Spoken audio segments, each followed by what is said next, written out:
खबर खेल Asia cup 2025 के सफर फॉर मरहले में भारत के खिलाफ मैच के दौरान पाकिस्तानी ओपनर साहबजादा फरहान ने निस्फ सेंचुरी मुकम्मल करने के बाद ए के 44 सात अंदाज में जश्न मनाया, जो सोशल मीडिया पर एक बड़ा तनाज़ा बन गया।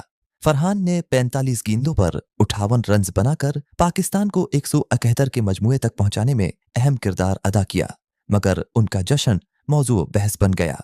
कुछ शायकीन ने उसे पसंद किया तो कुछ ने सख्त तनकीद की।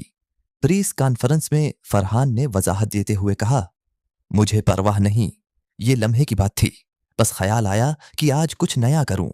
मैं हर टीम के खिलाफ जारहाना क्रिकेट खेलने पर यकीन रखता हूं, सिर्फ भारत के खिलाफ नहीं।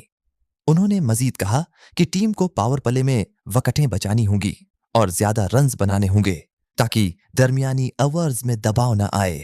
पाकिस्तान का अगला इम्तिहान अब श्रीलंका के खिलाफ होगा।